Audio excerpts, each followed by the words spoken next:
Welcome back to UD Arena, where the Flyers are up 23-10, and this is why Dayton is so tough in transition. Freeze it here. You see Wilkin, she's not looking at the ball and the man. You're going to see a man here crash to the glass, and Scaife ends up getting the rebound, but you've got to get back. You've got to be able to see ball and man.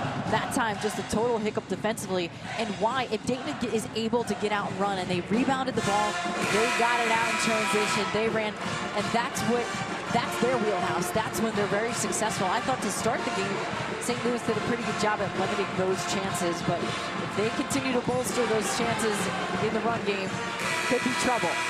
Fundamentals of transition defense, you just have to find a body. Doesn't matter which body, just find a body and make sure that everyone's accountable. Right, and you had a lot of people scrambling there. A simple follow your shot, it gives you the momentum here going into the second quarter. St. Louis does start with possession in the second quarter. This is a game of runs, and all you have to do is go back and look at the last time these teams met in this building. St. Louis had a quarter, the third quarter, where it did not make a field goal. We were here for that one. That can swing the other way, because Dayton yesterday made one shot in the fourth quarter. So this thing is not nearly decided. A lot of time. Absolutely, and we have seen Dayton not do as well in second halves.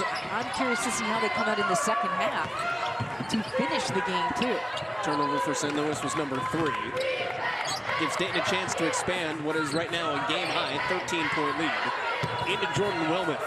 Brooke Flowers, a great defender, but gave up midline. And the posts are often key for Dayton. Shauna Green has said we can be too guard heavy. Posts have scored a lot today, and that's a great sign. Wilmuth can go, you can go big playing with her in the game, but between her and Jayla, got a lot of size in there. But Wilmuth has struggled with a lot of injuries throughout her career, and she's starting to feel better and healthy here. They've needed her. Flowers had the miss on the other end. Scaife, give her 3 more.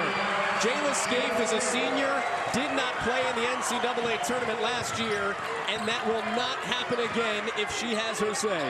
She played in the USA Basketball last spring and competed against other players that are the best in the world, and that helped her a lot. She worked so hard in the offseason, and that's what Shauna Green told us in terms of her, just that ability to play up to the way that she's able to. That last miss for Rachel Kent, her first shot of the game, comes off her quarterfinal performance. 6 made threes, 22 points. Dayton's done the job, taking away the freshman. Here's Scaife again for 3. That one's long. And rebounded by Kent. And Maya Clark is down for St. Louis. So 4 on 5. The officials will stop this and go a 10 to Clark, and hopefully she's okay. It was off the screen. We saw her go down.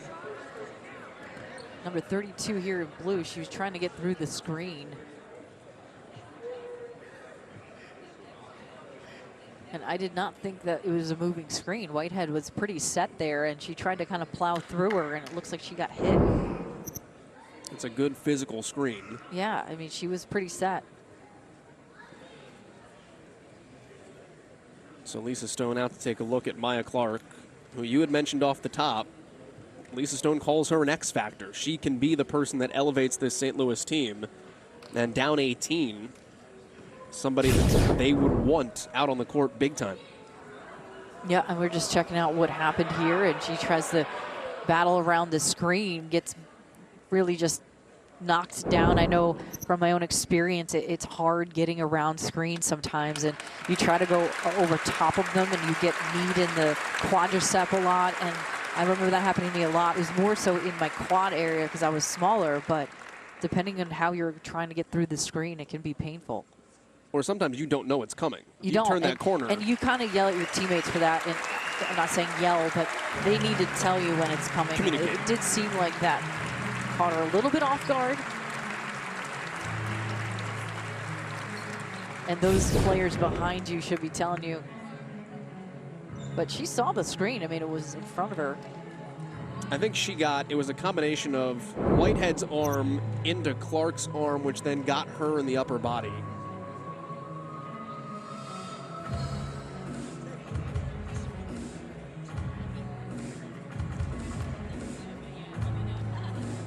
Sean Good coming over as our officials take a look at whether or not there was anything malicious there. There was not. Play on.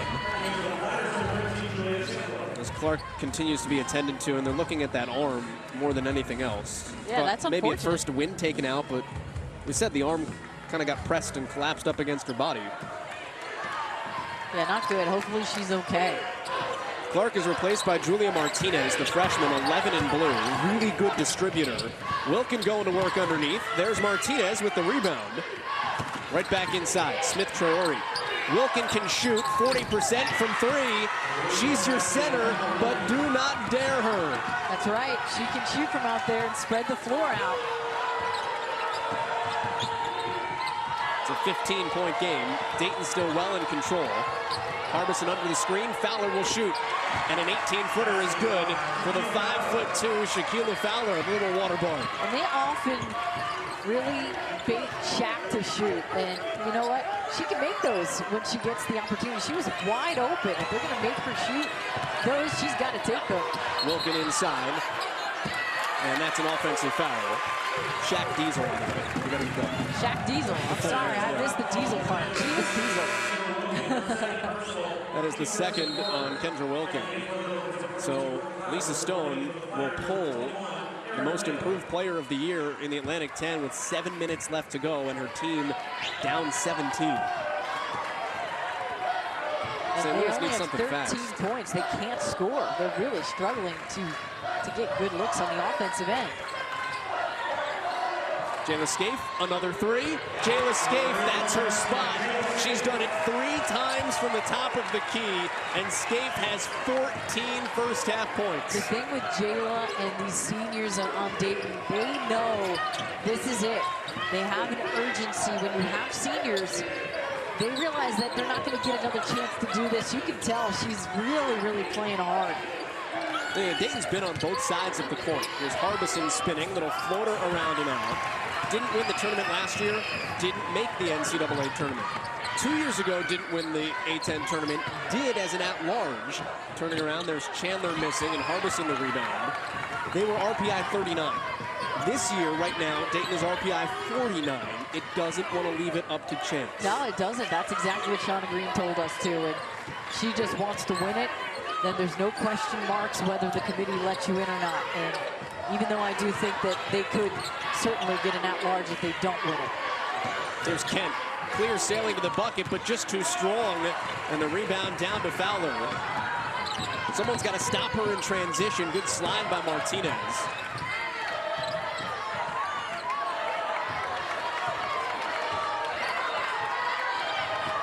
Flyers are shooting 54% here in the first half. Twice as high as St. Louis. And Fowler missing in tight. A rebound by Flowers. You know, Dayton doesn't lead the A-10 in any statistical category, not one. It won the league. Didn't get as many awards as we thought either. We were an hour looking at it like, wow, the best team in the league. They didn't get any of the main awards. They got some first team stuff, but it just shows what a team this is. The one thing, though, is that in conference, they do lead the A-10 in defense. So when the calendar turned, things got turned up a notch, and you're seeing that here this morning. You want to peak at the right time, and that's now. Bradshaw had the miss. The response from Martinez, she missed, and it's rebounded by Dayton, but Julia Chandler was out of bounds. Jayla Scaife, Julianne Vianney. She's loving it today. 14 first-half points. We got 4 minutes to go. We're watching Bracket Week, presented by Kubota.